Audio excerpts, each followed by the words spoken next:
Манай эцэг ч одоо морь үйдэг хүн байлаа. За бид хоёр ч одоо бас наадмын морийг одоо жижиг 5-6 наснаасаа эхлээд унж уралж ил байсан. Тэ.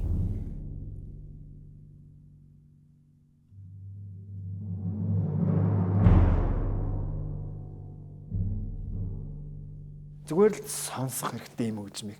Зүгээр л сонсоод гоё таашаал авах хэрэгтэй. Одоо энэ чинь л жинхэнэ сэтгэхүй хөгжим байхгүй.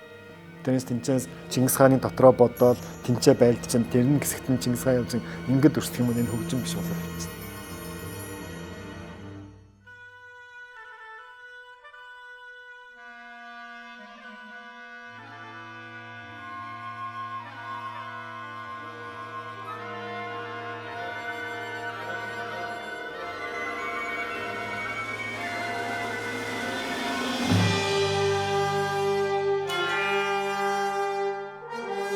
Манай мөрд орцгоо болоод гайхамшигтай хөгжмийн зохиолч. Тэр симфони 1-р симфониуд сонсох юм бол тэр 20-р зууны эхний 50 жилийн тийм ээ Монголын түүхийг тэр хөгжмөөр дүрсэлсэн байдаг.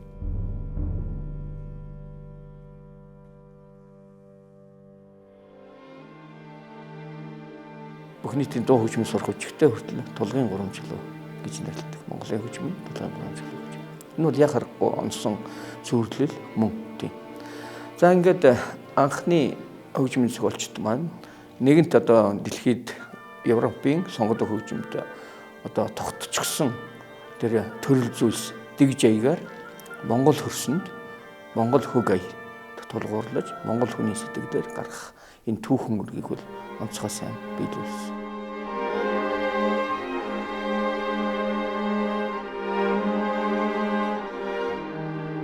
За ингээд нэгдүгээр үеийг бол бид нэр ойролцоогоор бол 1900 одоо 80-аад онд бол үндсэндээ үүргээ бүрэн биелүүлж гэж үзээд ингээд хөгжмийн зохиолчтой маань 2 дугаар үеийн тухай ингээд 2 дугаар үе хинээр эхэлэх вэ гэдэг асуудал.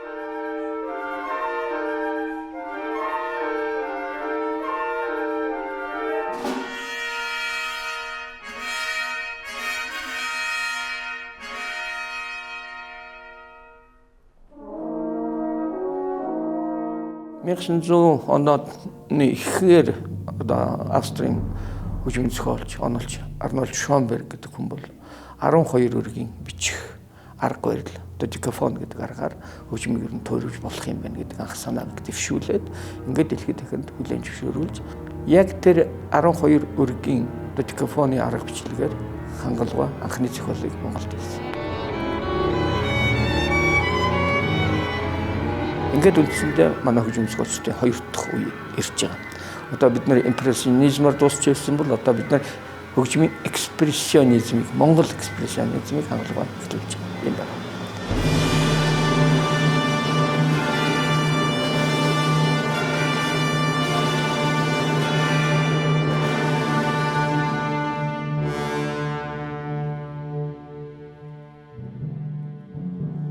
Энэ үеийнхэн бол яг Монголын хөгжмийг үндэсний мэрэгжлийн хөгжмийн дэг сургуулийг Гунчгсанлаа багшийн бүрэлдүүлж байсан тэр үеийг жинхэнэ бүрэлдэж боловсрсон тийм дэг сургууль болгосон гэж бодож байна л да.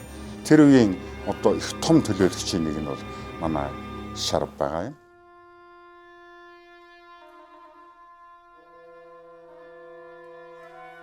Би анх сургуульд очихдоо модерн хөгжим хичээл. Тагалийн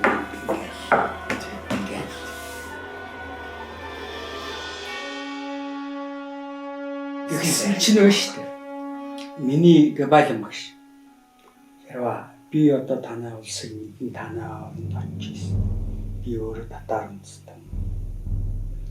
Та нарт ийм хөгжим ярих байхгүй. Чи ийм хөгжим чинь надад яагаад гэвэл би мэдэхгүй гэдэг ингэсэн.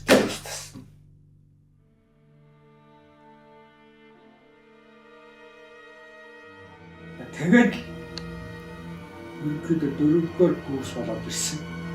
Өвлчин зүгээр. Ичүүлдэг. Юус өвчлөө. Тэгээд хавар 4 сард юм уу 5 сар ихээр. Замбуу 4 нарны ихний тэр ортын дууны хэсэг санаад орчихсон юм байна. Шарвын энэ хөгжмийн шинэ ертөнц гэдэг маань үндсэндээ энэ кантатаас хойшоо яваад эхэлж байна шүү дээ. Энэ нэгдүгээр симфони дээр болонгод морин хуур уртын дуу хоёрыг оруулаад ирсэн. Энэ бол Монголд бол өстой өмнө нь байгаагүй өстой нэг чигтэл дийлгмээр тийм сонирхолтой дээрээс арга барил байсан юм байна.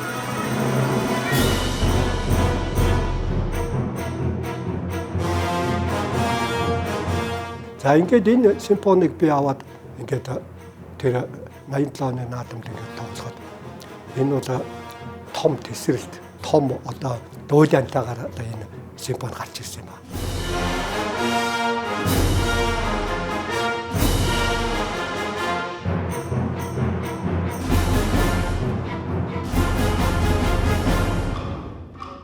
Цохор хөгжмийн үүрэг маш өндөрт тавигдсан. Үнэхээр энэ тэр нүргэнт чимээ тэр цаг үеийг ямар ая лгуугаар илэрхийлэх үү гэж бодсон. Сонголт байхгүй уртын дууны эдсээр л илэрхийлэх боломжтой.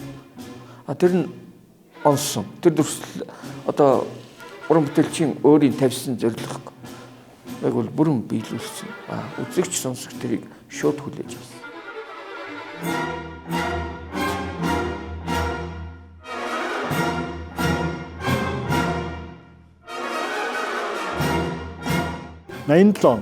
Нөгөө 1988 он нөгөөд чинь бүр баталгаажуулаад өгдөө шүү дээ. Хавар 5 сарын 22-нд тухайн Ленинградад 60 гаруй орны 100 гаруй уран бүтээлч оролцсон. Конкурс биш их наадам байхгүй наадам.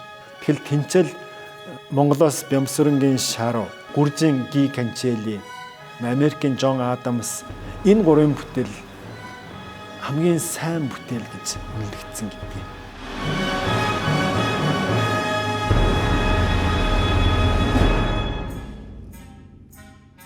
Хүмүүс ирээд сонсч мэрэгжилтэнгүү дандаа мэрэгжилтэнгүү сууж байгаа. Тэгэхээр тэд нар бол Шарвын симфоник бол үндсэндээ симфонизмын урлагт симфонийн төрөл жанрт хонглын үзүүрт гэрэл асаалал гэсэн байдгийн мэнлээ штэ.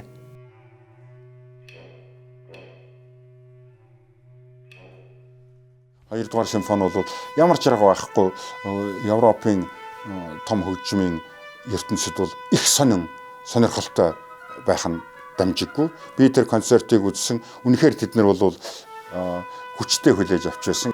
Манай симфони хөгжмүүдийн одоо дэлхийн нийтэд гаргахад Шарвын 2 дугаар симфони бол их тус нэмэр болсон. За ингээд үндсэндээ 88 онд бол Шарвын маань бол дэлхийд гарах одоо шангаад татсан. Тийм өөрийгөө зарласан. За тэрнээс өмнө бол хуучин социалист орнуудын хүрээнд бол хангалуга өөрийгөө зарласан байсан. Үнэхээр Шарв бол хангал багшийн алхаснаас бүр том алхацсан. Тэр үл Чингисийн тухай ярьдаггүй байсан юм шүү дээ. Тэгэхэд тэр хүмүүс хоорондоо чи Чингисийн тухай хийцэн биш юм уу гэж. Хэн болонгод гончсомлоо болонгод чи тэгж бичих гээд байна уу да. Оюунгаа над тэгж хичээсэн та. Эцэгтэй оюун. Хөө Шарва. Чи санаандгүй байжгаад ийм орчих уу? Санаатай ингэж хичээд юм.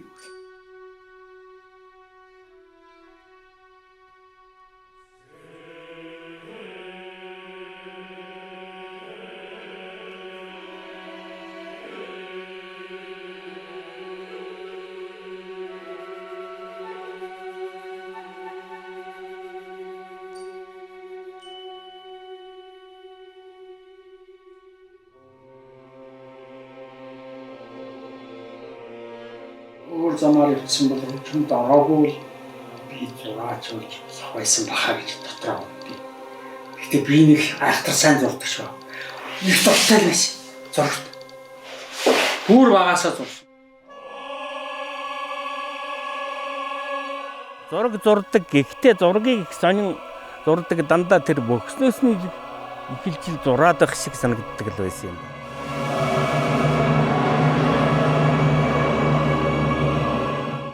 Морь зурлаа гэхэд л одоо бөхсөн сүүлээсэн тэгээд хамгийн сүүл толгойгийн зурхал шинжтэй. Тэгэхээр бол одоо энийг бол одоо тонгороо ч юм уу хайшаа чимдээ одоо тэгээд бодол санаа тэгээд л одоо юу байдгийг тэгээд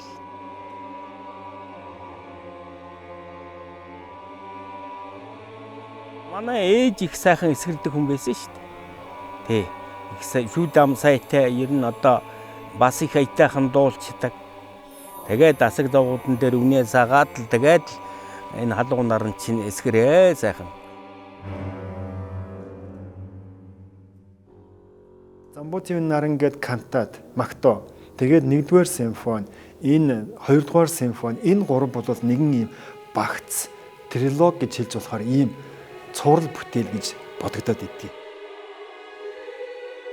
Замбуудын наран кантат 5 хэсэгтэй, нэг ангитай ирнэ 5 хэсэгтэй байгаад 1-р анги мөн адил 5 хэсэгтэй, 2-р симфони мөн адил 5 хэсэгтэй ингэ байдгийг. Тэр хэлбэр бол ерөөсөө тэр хүний 5 ангитай 5 хэсэгтэй тэр хэлбэр бол ерөөсөө тэр Шарв гэдэг хүний тархитлагын дотор байсан тэр загвар нь байж байгаа. Тэр уран санаар илэрхийлсэн гой уртын дуунууд чинь жижигхэн хэсэг нь Шарв авангуудаа зохиолдоо хийчихсэн. Тэнгүү тэр нь сэтгхүүн симфони. Уртын дуу гэдэг өөрөө сэтгэлгээний асар өндөр түвшний одоо урлагийн төрөл юм л да. Тэр урлагийн төрлийн ухаан санааг зөв болоод генетикийн түвшинд өөрөө мэдэрч байгаа. Энэ хүн бол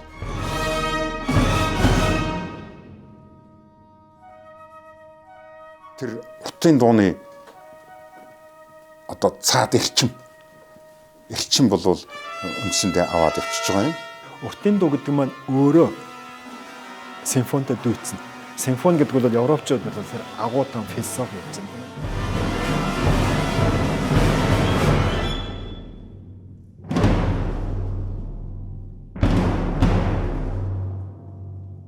Тэгэхээр уртын дуу гэдэг бол 10 аахгүй тэр өрн дөхний симфони энтертэй бол дүйцэхүй хэмжээнд магадгүй тэрнээс илүүж гарч магадгүй тийм ээ.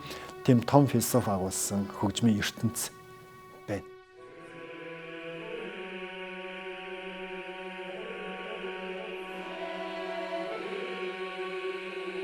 Хөгжмийг бүтээж байгаа эдис харьцаанд өөрчлөлт орсон. Тэр өөрчлөлт яахын аргагүй Монгол одоо ахуйн түүхийн тойл болж чадсан. Хүн бүр шууд мэдрэхээр энэ яах аргагүй монголчуудын үнэхээр тэр хүчтэй байсан.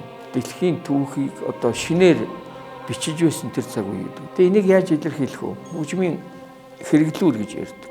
Тэгэхээр ямар аргуудаар тэр хөгжмийг тэр сүр хүчтэй байгаа байдлыг илэрхийлж болох вэ? Энэ аргыг Шарав өөрийнхөө нээж олсон. Энэ бол мэдээж нээлт.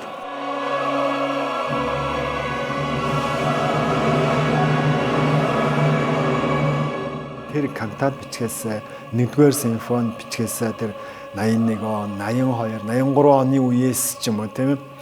Тэгээд 87 оны 2-р симфони хүртэл энэ хугацаанд Шаравга ер нь цаг үе нэлээд мэдрээд байсан болов. Нийгэм өөрчлөгдөх юм байна гэдгийг ч юм уу тийм ээ. Монгол маань ингээ бие даа тусгаар тогтнох юм байна гэдэг. Тэгэл тэрийг хөгжмөөр илэрхийлж гаргаж ирсэн. Ерөөсө хөгжмийн үүрэг ороод нь ерөөсө тийм шүү дээ. Тэгээ яг амжилт нь бол тэр урдлын бүтээлүүдээс ингэж явж байгаа л. Яг 2-р сарын дээр ч тоочтой тавигдсан. Бүгд ирсэн. Ерөөсөө тэгээд бүгд бүр ирсэн шүү дээ.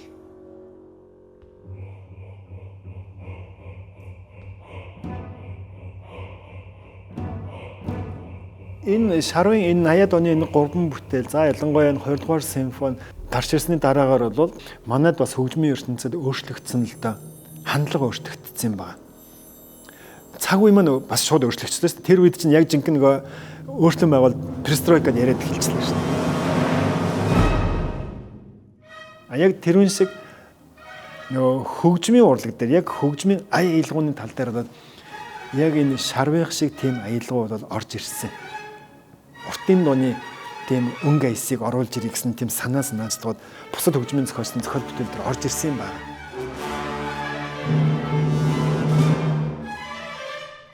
90 оноос хойшоо болонгууд яг энэ эзэнт гүрэнтэй уртын дуутай холбоотой тийм зохиол бүтээл маш ихээр гарч ирсэн.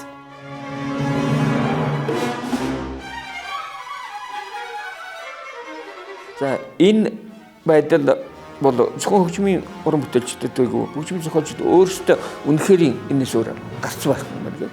Үндсэндээ баг бусад хөгжмийн зохиолчид үндсэндээ дөөрэж эхэлсэн. Дөөрэн гэдэг маань бас хуулна гэсэн үг биш. Ерөнхийдөө энэ арга хэрэгсэл тийм ээ хөгжмийн хэрэглүүрийг энэ аргаар л тэр 13 14 дугаар зуун тийм ээ одоо Монголын их эзэнт гүрэн тийм ээ тэр цаг үеийг дуулахаас өөр аргагүй байна гэдэг. Ийм байдал үүссэн. Түрүү хэлсэн цохор хөгжмийн үүрэг, найрал хөгжмийн нийтээр тоглох хөгжимдөх төттэй гэж эдгээр ярьдаг. Бүгдээрээ зэрэг их шиг.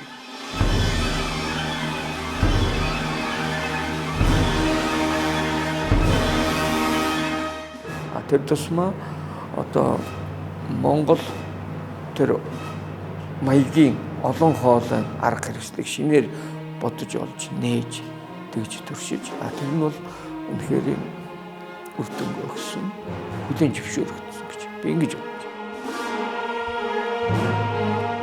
Зөв уртын дэг бүтнээр нь авыг бол авна л да. Шарвгад бол хаалт бол юж байхгүй юм чинь чөлөөтэй хэрэг боломжтой. Тэгэхээр тэр хүн тэгсэнгөө ганцхан тэр уртын дуунд бүх уртын дуунууд дээр байдаг тэр нэг аялга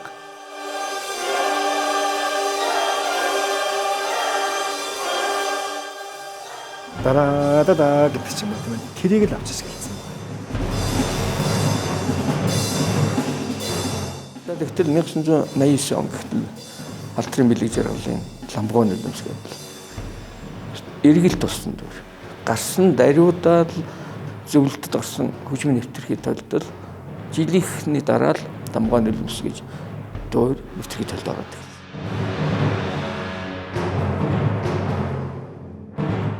Хэрвээ ингээл одоо хангалыг л ярих юм бол нацаг доржийг л ярих юм бол бэлэг жаргалыг л ярих юм бол дахиад эдгээр чинь аваргууд болж өөрч. Тэр учраас аваргууд дотор байгаа Шарав бол аваргаал гэж одоо ингэж үзэх нь байна шүү дээ. Онцгой юм нь юу вэ? 20-р зуун, 21-р зуунд Монгол хүний сэтгэл ямар ая хөгөөр одоо хөгжмийн хэлээр чимэйлж чадах юм гэдгээр зурж чадсан баг гэж би ингэж бодлоо.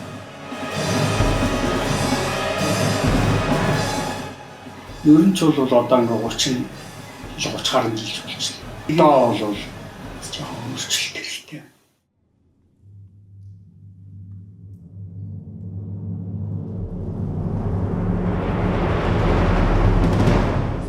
өөр өгш бол хичээлсэн. За чи бол яг эвдэж чадлаа. Миний симфони 1-р симфони, чиний симфони 2-р. Тэгээд хэн нэгний 3-р симфони гаргасан. Тийм орлоо.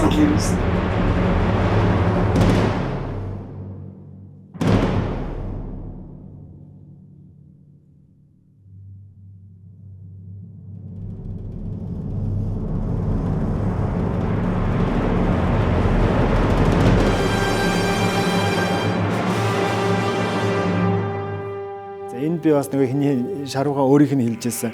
Тэгэхэд миний хөгжим бол сэтгэлийн хөгжим гэж нэг байна, сэтгэхүүн хөгжим гэж нэг байна гэд хэлчихсэн байгаа байхгүй. Тэгэл сэтгэхүүн хөгжим гэдэг нь тэр нь жоо араа нэг даацтай юм байж таарах гэдэг шүү дээ. Дан хөгжмийн бүтээл тэр симфони, кантат, бусад зохиол бүтээл ингэ ороод байх шиг байна. Уран бүтээлч хүн гэж байна, тийм ээ. Өөрийнх нь цаг үеийг хэрхэн тусгаж байна. Өөрийнх нь цаг үеийг бусдаас илүүтэйгээр яаж мэдэрч байгаагаа илэрхийлж чадаж байна. Тийм үү?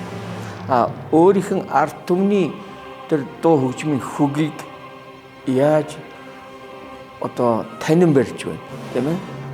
Жирийн хүнээс илүүтэйгээр орчныг мэдэрч эмзэглэдэг юм онцгой мэдрэмж. Тийм ээ?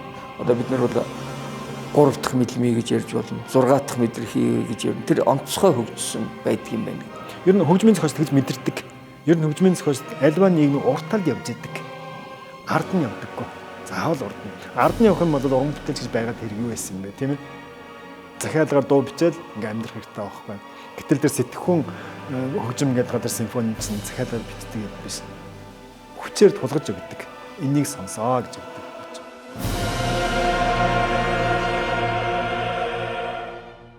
Сонгодгийн боорыг хэрэглэв. Ягаад хэрэгжиж болохгүй юм бэ? Монгол хөгжим дээр хэрэглэж болтгүй. Тэгэхээр би яаж яасан гэхээр формын хувьд бол Марсан шарвын нэг өдрийн зургийн форм авсан. Нэг хатгаа. Янз бүрийн үйл явдлуудыг зурлаж байна. Би яг тэр зэрэг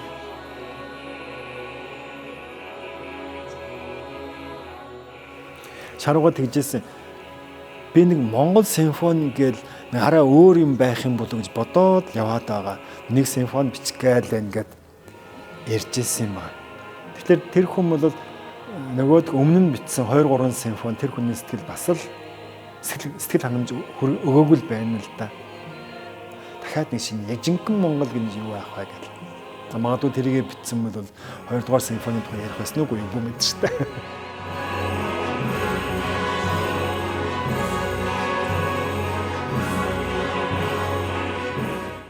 Нэгдүгээр симфони огт тоглогдоогүй. Тоглогдсон бичлэг нь байхгүй. Ер нь сүүлийн 20 жил лав тоглогдоогүй байхгүй юу? 20 жил одоо бидний наснаар болонгоор 20 жил өгөн жоохон өгцөө. Гэтэл 20 жил гэдэг чинь бол энэ залуу үеийнхэн бол цоо шин үеийнхэн гарч ирчээд байна шүү дээ. Хэд хэдэн үе бараг гарч ирчээд байгаа шүү дээ. Тэгэхэд тэд нэр шарвын тухай бараг мэдэхгүй байна шүү дээ. Бараг мэдэхгүй шүү. Одоо залууч шарвын нэгдүгээр симфони бүр мэдэхгүй. Яг тэр үн шиг бусад хөгжмийн зохиолчтой бүтээл, тэр нацаг доржин бүтээл, тэр жанцнароо одоо ингээд уран бүтээл хийгээл бид нартай зэрэгцээж байна. Тэр хүний зарим бүтээл бас л байхгүй шүү дээ. Тэр хүн чинь бас симфони бичсэн хүн шүү дээ. Гэтэл тэр хүний симфони нот нь хаана байдгийг хизээ манай Монгол тоглогдсон мэдэхгүй шүү бичлэгт баг. Тэгэхээр тэр хүнийг л одоо ингээд тоглож л байх хэрэгтэй юм байна л.